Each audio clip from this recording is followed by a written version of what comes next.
Hey, check one, two, check one, two. This is Ask Mike Anything. Excited to be here tonight. Hopefully, you'll have lots of questions for me. Uh, go ahead, like, comment, subscribe, share. I am looking on the Facebook machine here to make sure stuff is working. But go ahead and comment your questions. Hey, look, it's working. All right.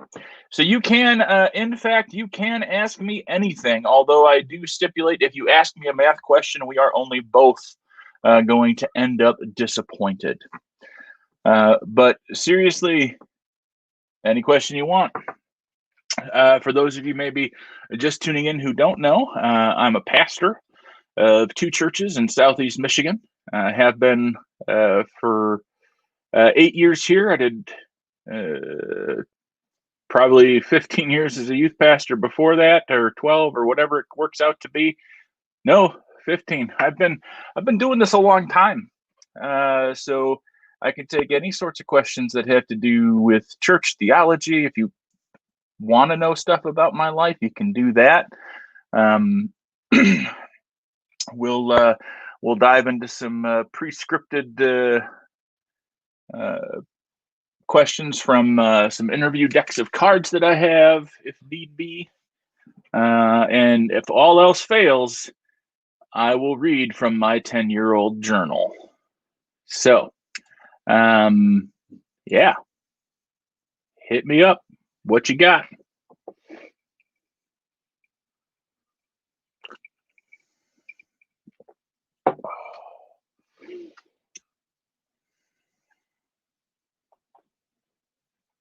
Hey, here we go.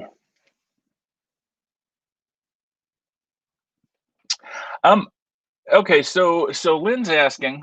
She says she gets confused sometimes when she reads the Bible. Should I get a learning Bible?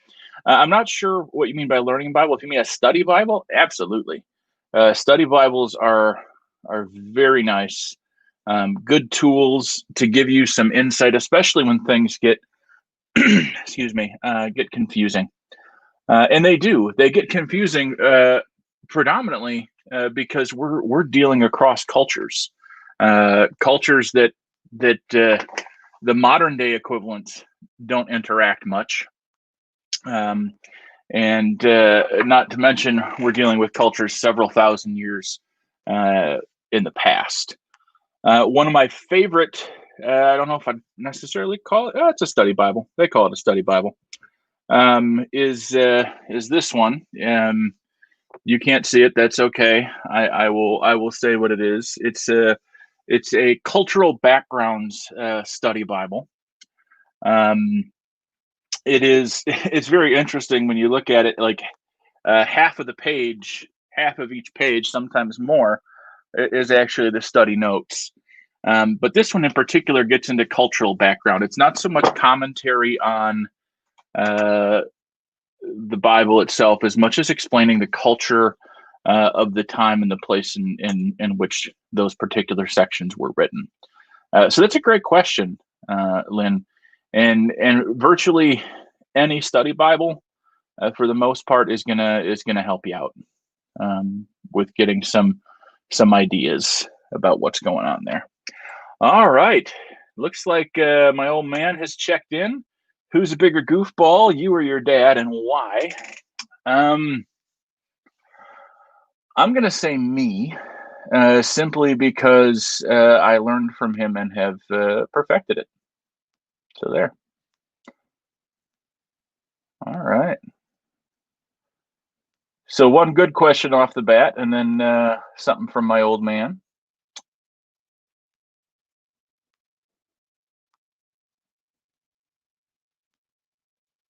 We can just sit here in awkward silence. Not a problem at all, Lynn. Um, depending on what you want, particularly to study, there are all sorts of different study Bibles. Um, so really take your pick and enjoy. There's good stuff out there.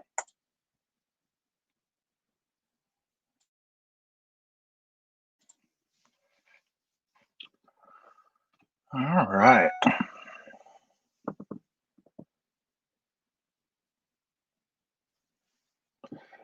Okay, I'm gonna shut down this other Facebook tab I got because that's me looking right back at me. All right.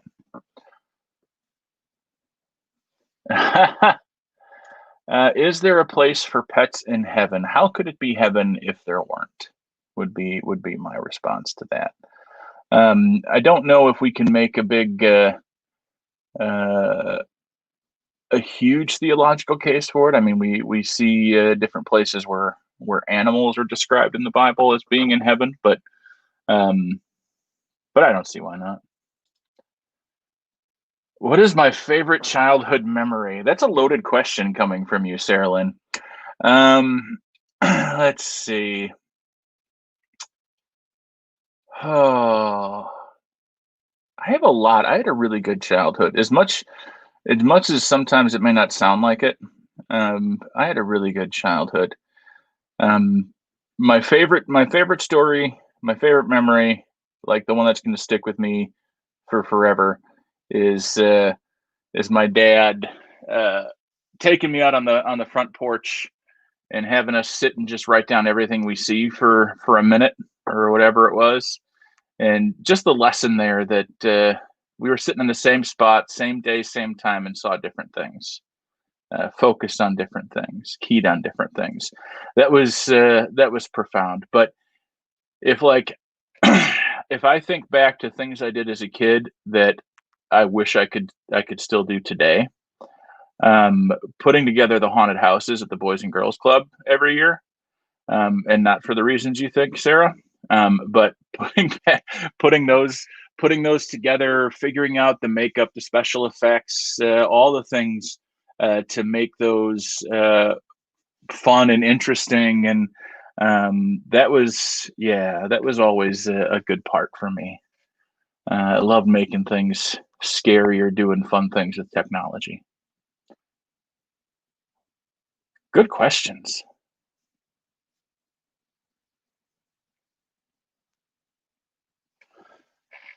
All right. Nobody's asked yet what's in my glass. This is Maker's Mark, because that's where I'm going tonight. Um, how old was I when I made up my mind to be a pastor?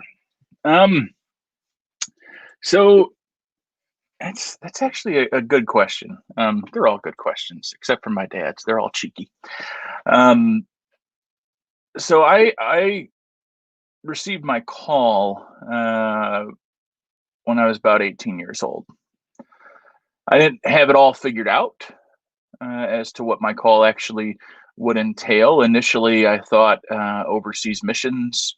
Um, that was that was a product of the school I went to, the people I was spending time with, um, and that uh, kind of didn't.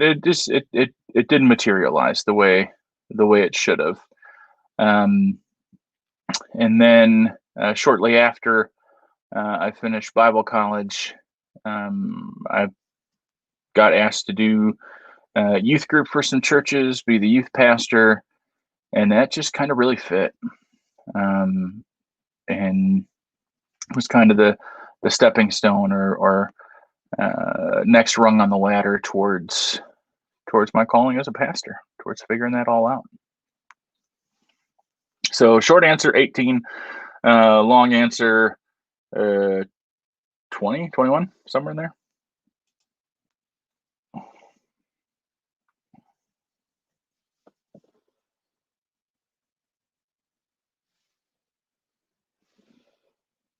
All right. Well, you guys are typing up hopefully some more good questions. And Dad, don't take my disparaging comments as me not wanting your goofy questions. That's just me being silly because we have the same name, and I can. All right. So from the interview deck, how much would someone have to pay for your little toe? My little toe. Like, what do they want it for? It would depend on what they want it for. But I would have to go, depending on what they want it for, I think like starting bargain basement, $5 million.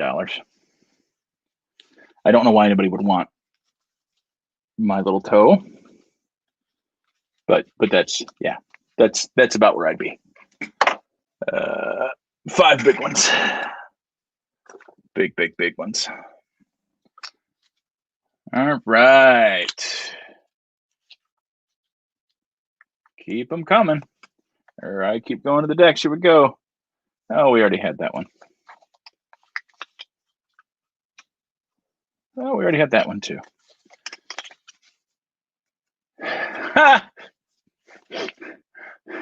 Nice. Toe jam. Love it.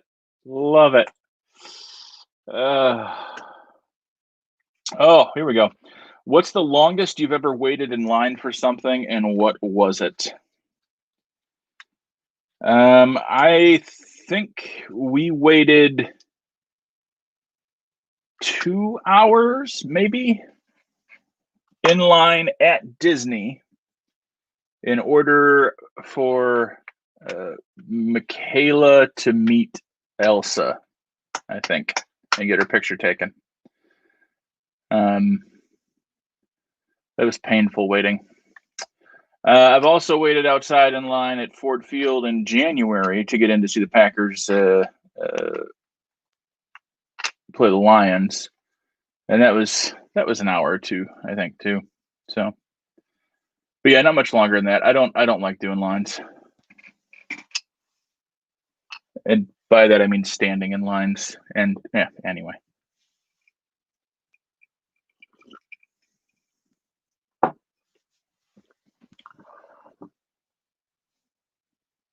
All right. 2 decks down, 2 to go.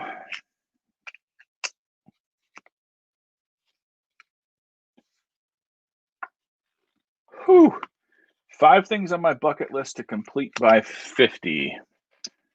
Nice. Well, I got at least 20 years, right? Before 50. So in the next 20 years, no.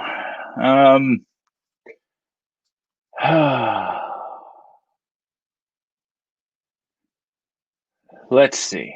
5 things. All right. I would like to spend a month in Egypt, particularly in South Sinai, hanging out with my Bedouin friends. I think that would be amazing and, a good retreat. I like to spend a month in Palestine, learning from rabbis and Christians, Christian teachers, and Muslim clerics. I'd like to travel to the Maldives and spend at least 2 nights on one of those really cool resort hotel kind of rooms that are on stilts in the middle of the blue water. Italy. I want to go to Italy, see Rome. I want to do Ephesus. I want to do more of the Holy Land stuff that I haven't seen yet. And then, let's see. It terrifies me, but I'd like to try skydiving at some point. Like, I don't want to do bungee jumping. I wouldn't mind trying skydiving, though it terrifies me. And somebody else would have to totally pay for it. All right, what is the greatest takeaway from my visits to the Holy Land, other than the fact that I want to go back and stay there for a long time? Greatest takeaway is the reality that for a lot of folks that we would consider that mainline mainstream Christianity might consider enemies of Christianity. They might look at Islam. They might look at that as an antithesis to it, as an enemy, as something unrelated. It's not. It was amazing. Every Muslim person that I met, when I tried to just initiate conversation, I wasn't trying to, lead them to Jesus or anything like that. Just conversation about religion, faith, practice, those kinds of things. They always kept coming back to the reality that our God is the same God, and therefore we're brothers. It's not right, it's not wrong, it's God. And I really appreciated that perspective.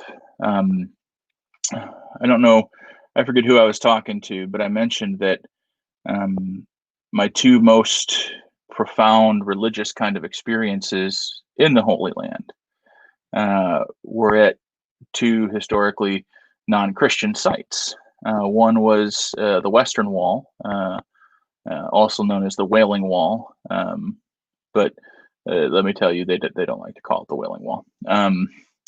But the Western Wall of the temple and the mosque in Cairo, that is the fourth biggest mosque in the world. Two very profound experiences, very profound senses of God's Holy Spirit in those places. So, all right, Sarah DePriest, if I wasn't a pastor, what profession would you like to try? I like photography. I like. I'm getting. I feel like I'm getting the hang of video editing and cinema kind of stuff. I don't think I'd mind trying some of that. Historically, when I haven't been employed by a congregation, sales or writing of some type usually feature into what I do. If I had the time, I wouldn't mind trying to write a book. Though the reason, probably the bigger reason other than time that I haven't, is I don't know. I get an idea and then it goes off onto 10 other ideas, and it just doesn't congeal. What are 3 things you'd tell your younger self?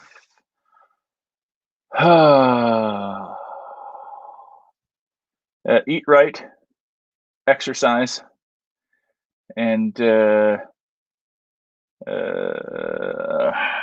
right. Eat right, exercise, and don't take stuff so seriously. Yeah, that's for a very specific time in my life. Don't take stuff so seriously. Yeah, that's probably it. Lynn, how long does it take to become a pastor? Well, a couple different answers for that. If you're talking about a calling from God on your life, it takes an instant, a moment that God says, this is what I want for you. If you're talking about credentialed, in the United Methodist Church, there is a very long process that starts with you feeling that call. Then you talk to your pastor and your church leadership, and they decide to pass you along to the district. And the district works with you, and you take a lot of aptitude tests, and you meet with a mentor, and you have all sorts of conversations. You work on your undergrad degree. If you don't have that yet, if you do, you work with that team until they tell you it's you're ready for seminary. Seminary is about 3 years, during which time you'll still do some mentoring. You might student pastor at a church. You might do some other things. You finish seminary, and you have to go through finish the candidacy process. which means you finish seminary, you go to the Board of Ordained Ministry, you write a bunch of papers, they interview you, they pray about you, they tear apart your theology to make sure you know what you're talking about, and then they tell you yes, not yet, or not ever. If they say yes or not yet, if they say yes, you go on for about 3 years of the. It's not called probationary membership anymore, but it is 3 years of probation where you work in a church. You're appointed to a church, and you're observed by other pastors and church leaders. And then you go back and you write the papers all over again, and you get interviewed all over again. And if they say yes that time, then you get appointed. The bishop lays hands on you, and you are you're in the club.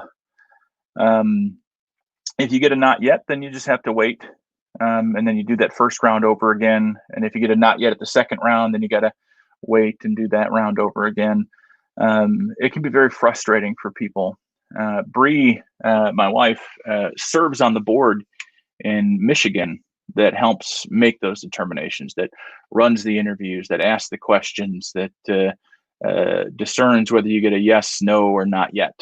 And those are some difficult conversations, I'm sure.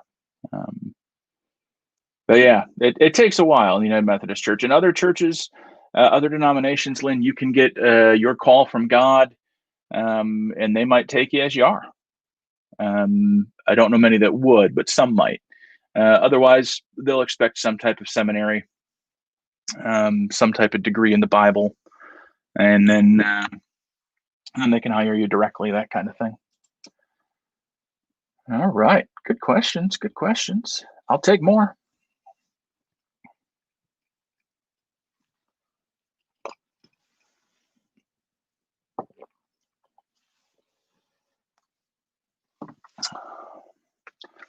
All right, I got the Would You Rather deck primed here. I already did that one. I got to stop putting these back in the deck.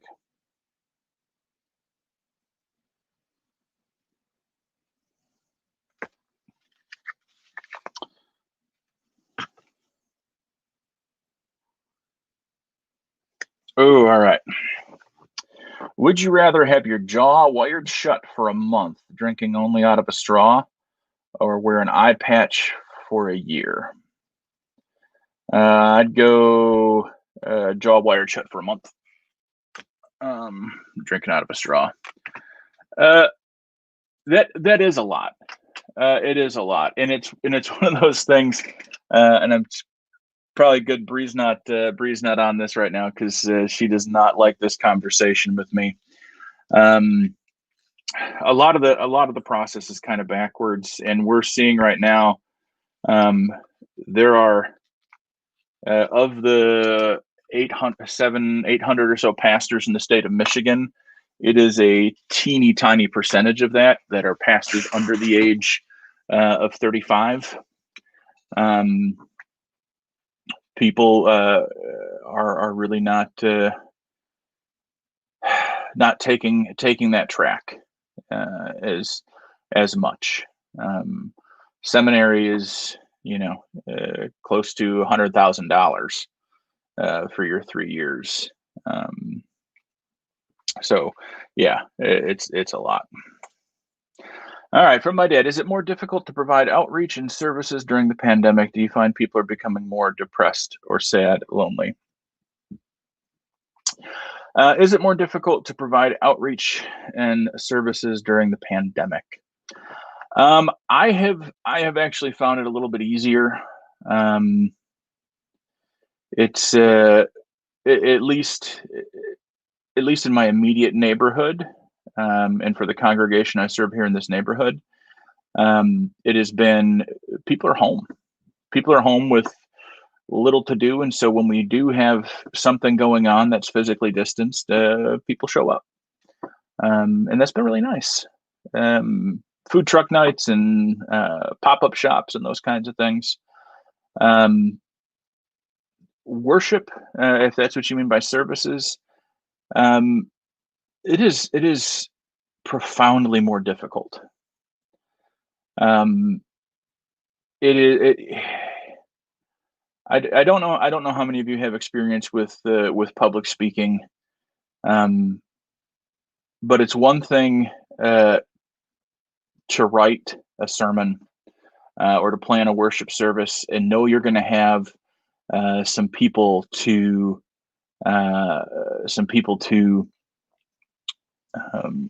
play off of, right? There's going to be some reaction. You're going to have some eye contact. You're going to have some feedback.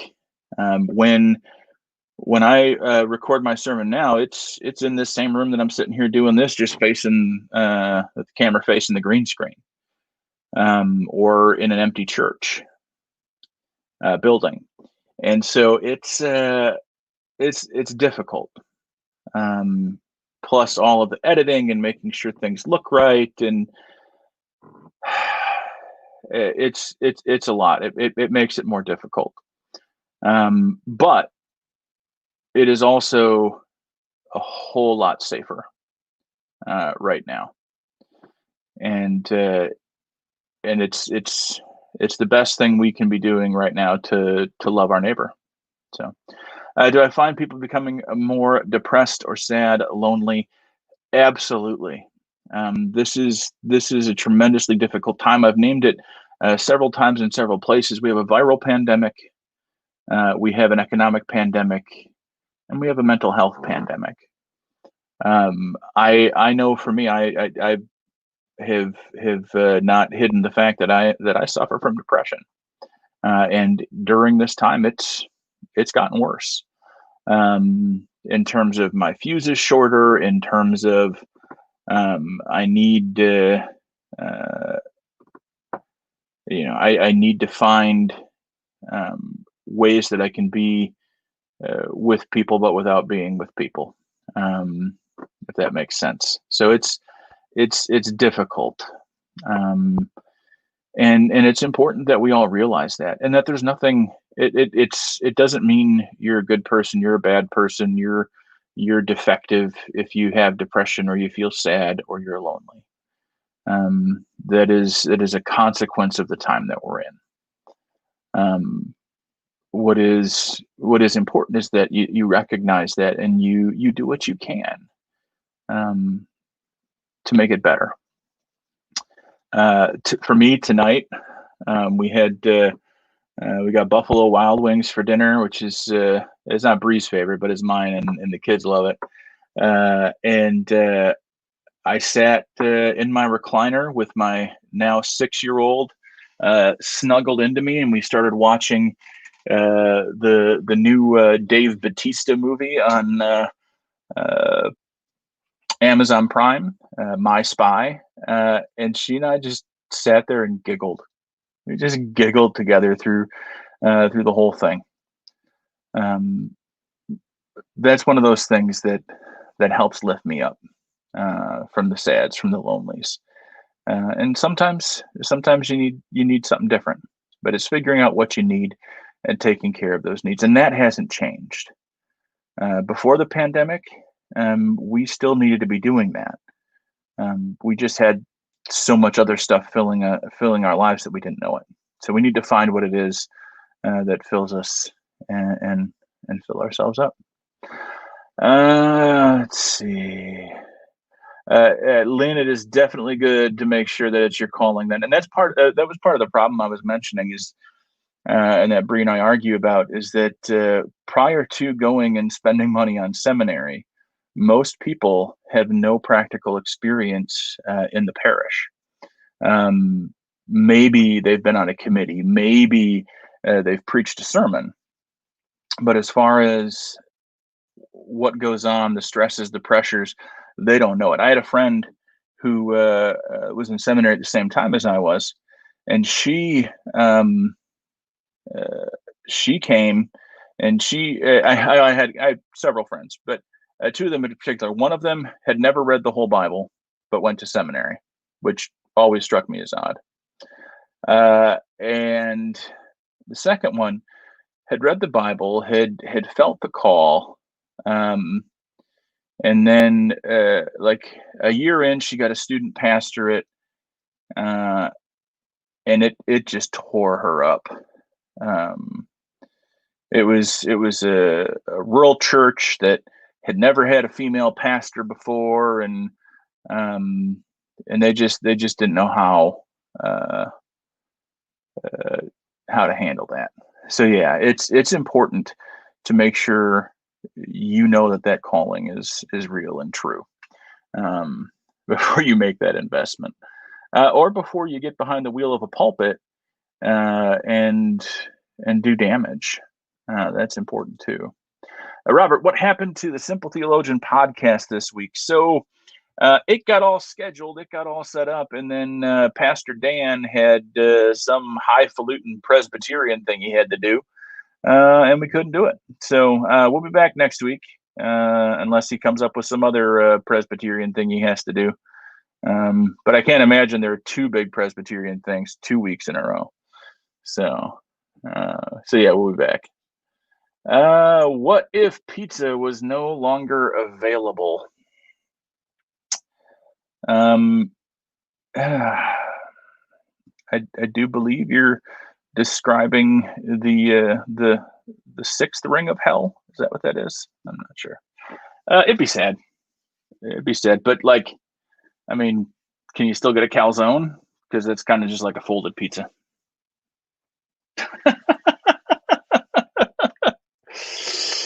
Alrighty.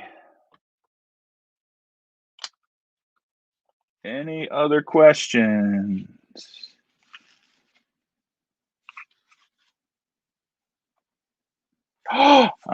Nope, I'm not gonna. That's private. I'm not going to answer that.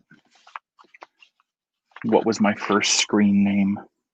I already answered that one.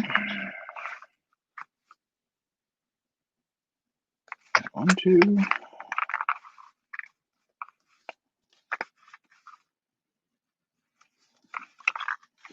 Ooh, I like this one. All right. What book belongs on everyone's bookshelf?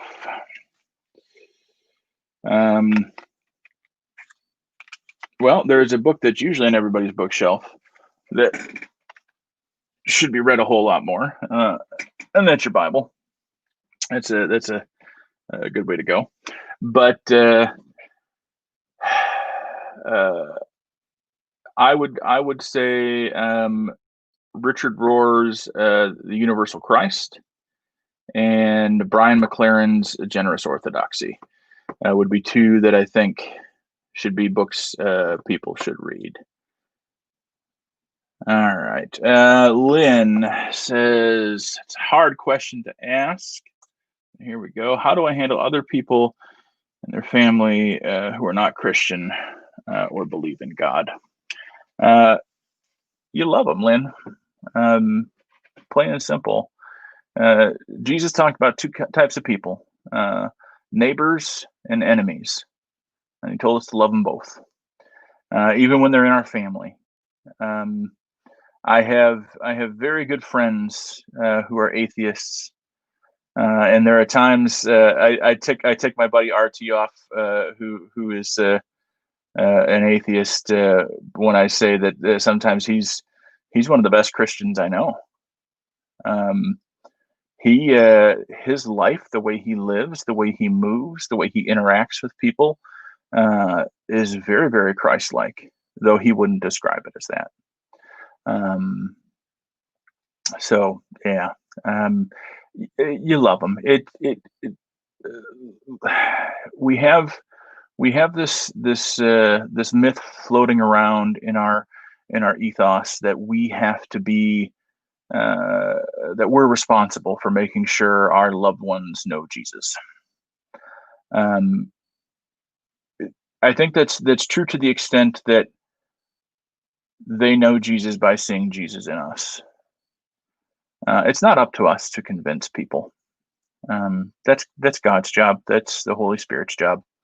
Our job is to live Christ, and in any way, in every way that we can, and hopefully they see Christ in us that way. I hope that helps. But it's not your job. It's not your responsibility. You're not failing if you can't get them to show up to church on Christmas. It's okay. If you could have lunch with one person, dead or alive, who would it be? Oh, let's see.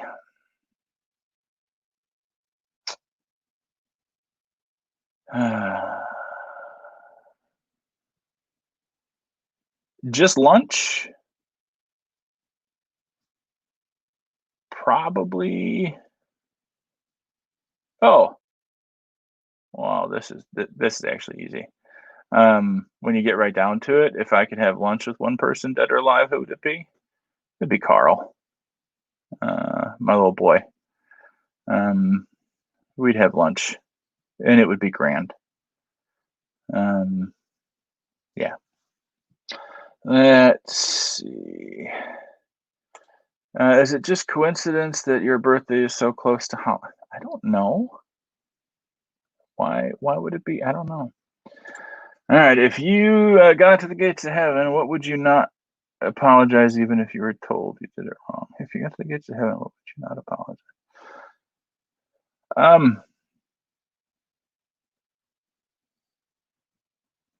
I don't understand what you're asking, Robert. If you got to the gates of heaven, what would you not apologize?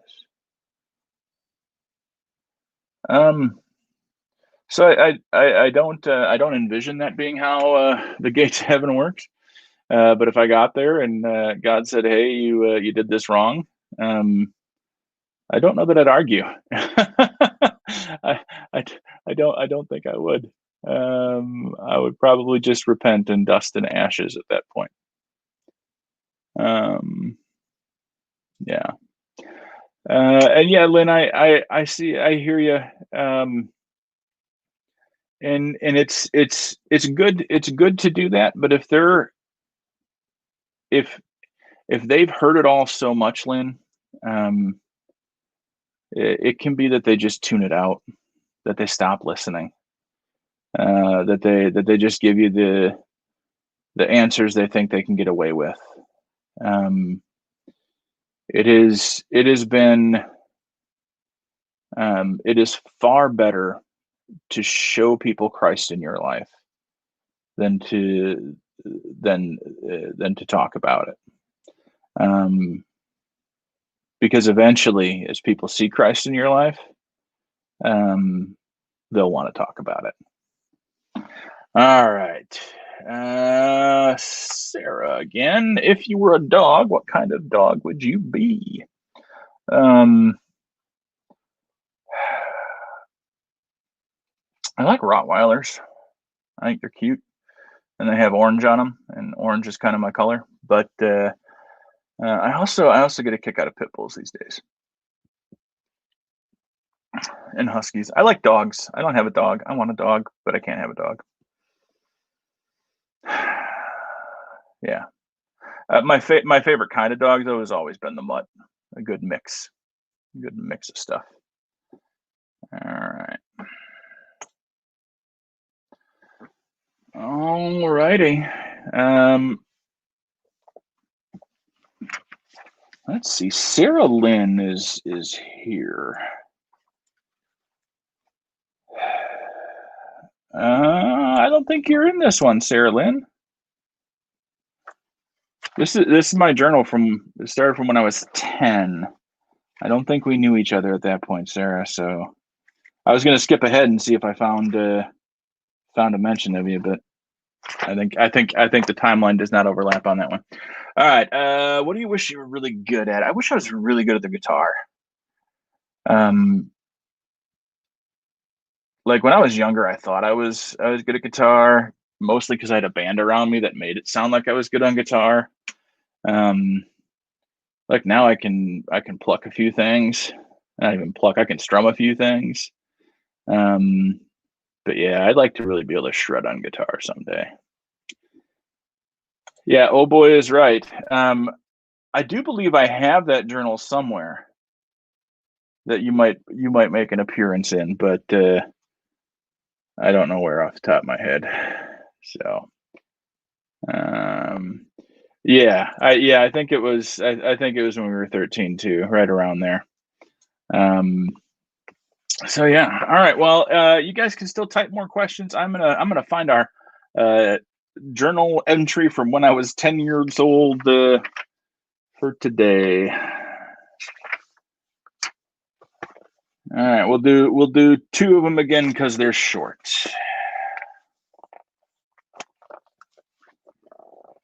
All right, so Monday, April 3rd, 1989. I did not go to school because I had to go to the dentist to get braces and a palate enlarger. uh, Nate, you might be, dude. You might be. Oh, pal, we'll see. I'll look ahead in a little bit. Oh my gosh. This is so weird that you both are in here right now. Oh my god. Oh, all right. Let's see. Tuesday, April 4th, 1989. I went to school and people called me names like Metal Mouth and Tinsel Teeth. I promise you they did not. And nobody picked on me like that. That was just a fallacy I had in my head. Oh my gosh. There it is. And my dad remembers the name. How in the world is this possible? All right. So here's the story, folks. So if I remember correctly, it's both weird and awesome. So if I remember correctly, there was a 4th of July parade, and Nathan and I we were kind of good buddies growing up.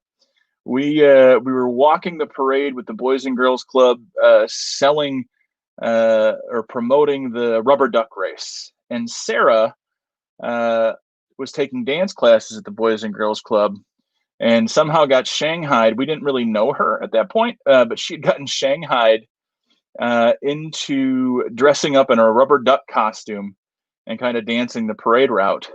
And I remember wanting to go up and talk to her, but Nate asked me first if I would go and talk to her for him.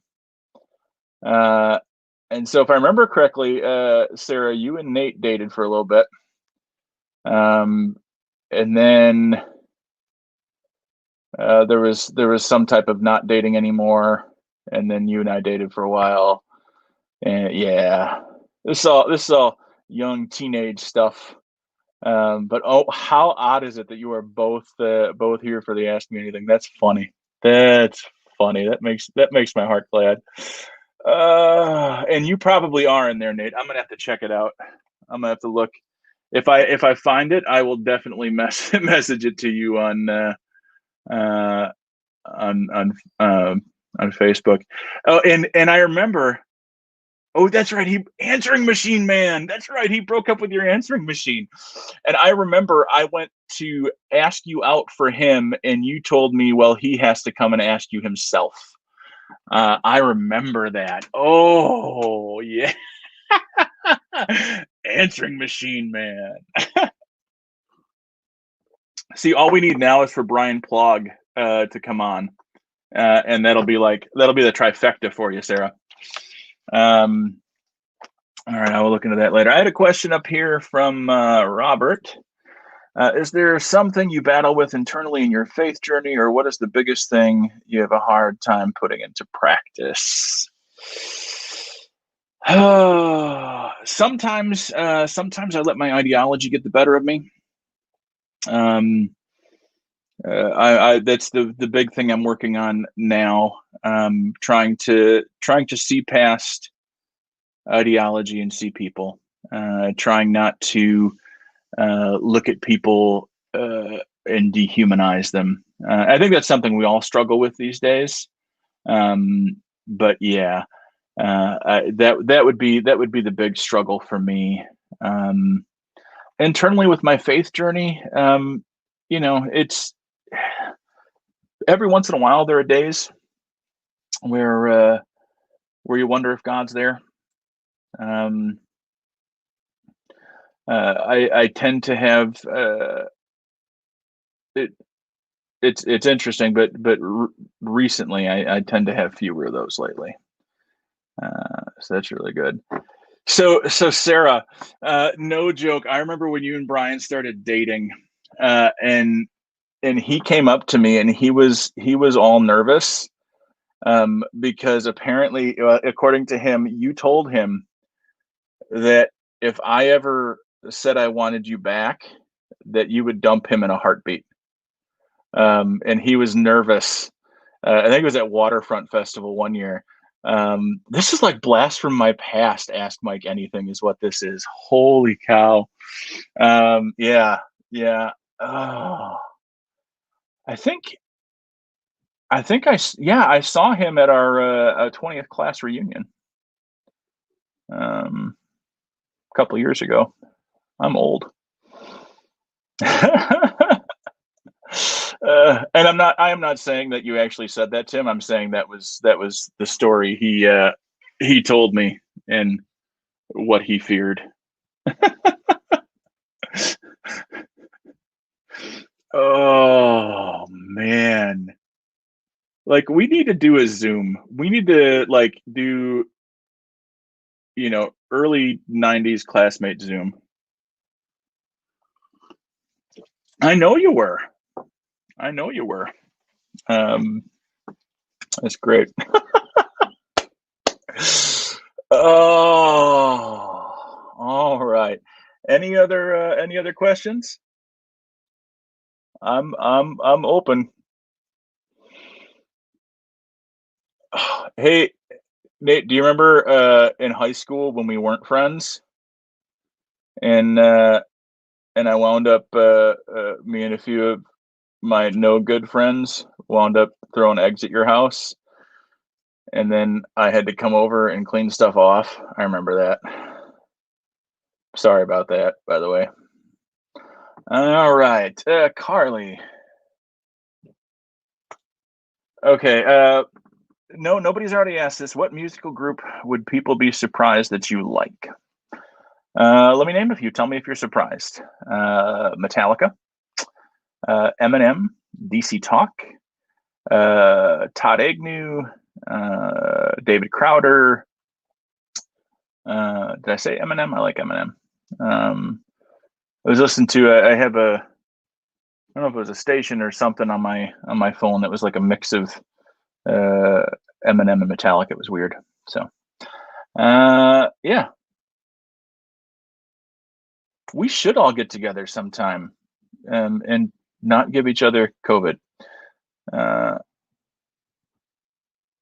Favorite memory from hanging with Nathan? Oh my, there were so many.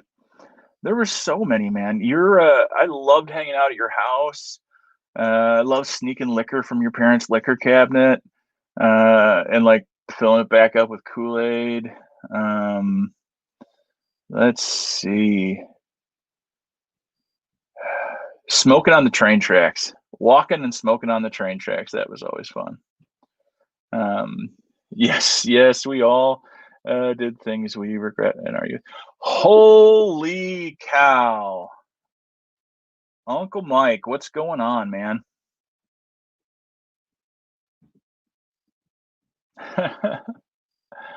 Oh, you know what? Just seeing your names pop up on there has done my heart so much good. There are a lot of good memories, man. A lot of good memories.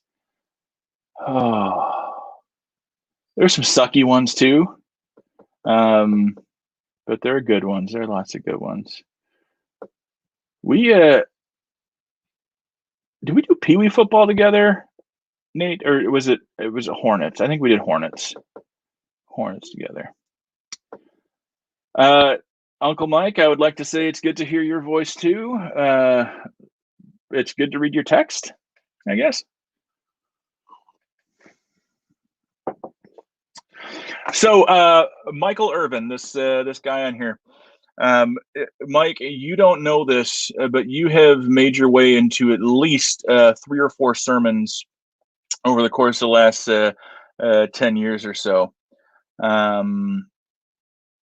because I remember forever wanting a pair of Nikes, and my parents never bought them for me. And then once, I don't know if it was Auntie Chrissy that told you to do it or whatever, but you took me to get a pair of Nikes, and like the only pair they had that even close to fit was like half a size too small, but I said they fit anyway. And like I wore them to school that first day, and they went in the back of the closet, and I never wore them again. I'm really sorry about that. But yeah, that's made it into sermons several times. Dude, I truly cherish the good memories too, Nate. Seriously, ups, downs, whatever. It was a good childhood. I miss Menominee a lot.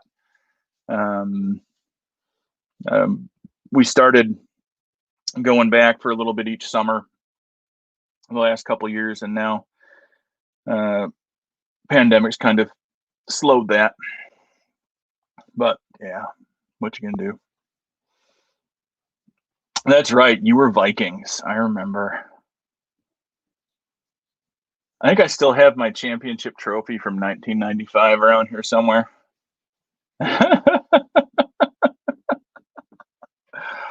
Oh, so Nate, you're in Wisconsin, right? I want to say like Appleton, Kaukauna, somewhere in there.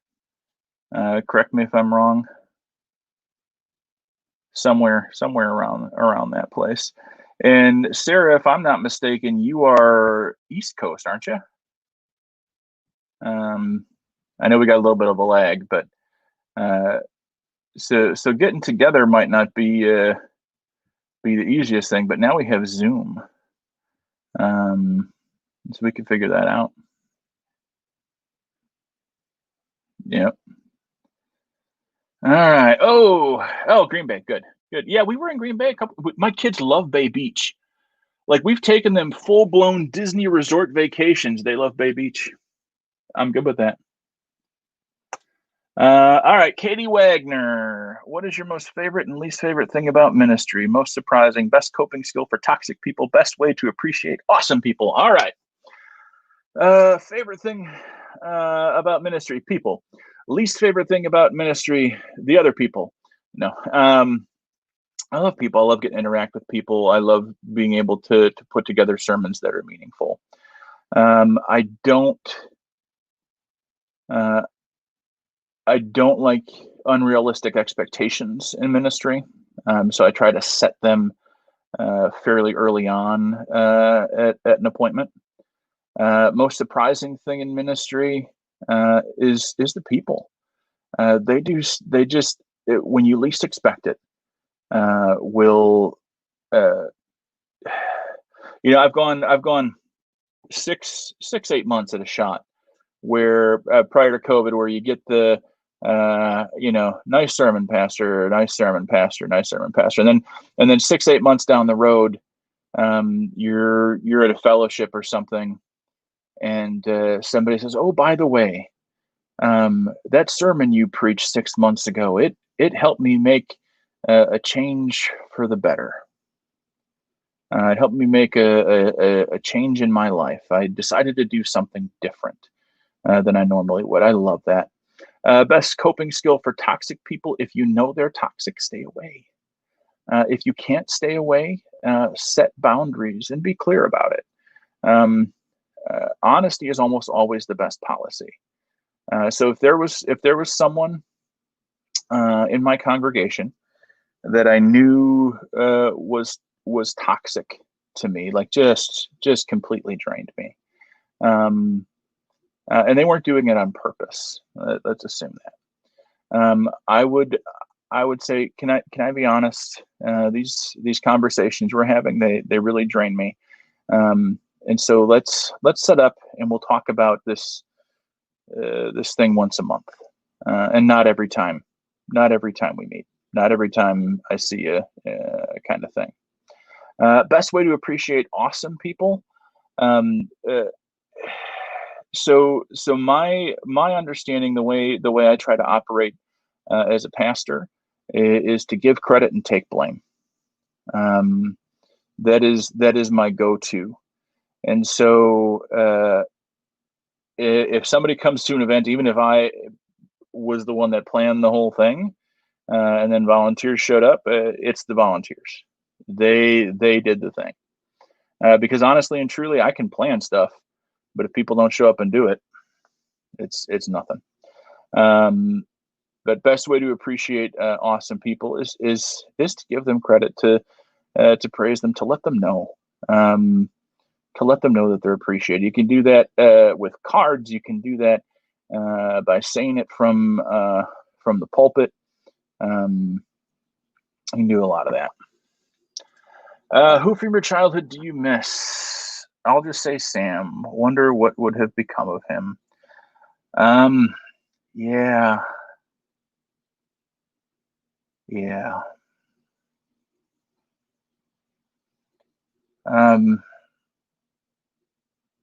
Yeah. That's sad. Sam and I never really got along either, but it's still sad that he's gone.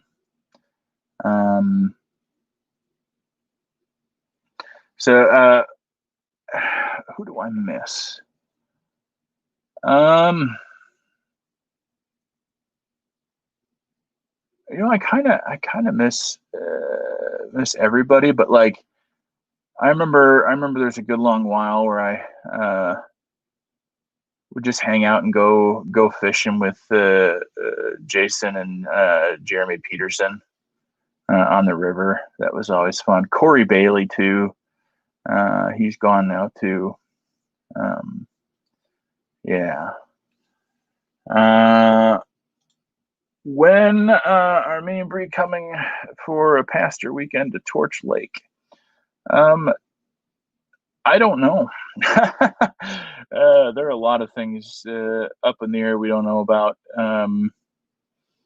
We were just starting to put together another Holy Land trip, hoping for November 20 or October, September 2021.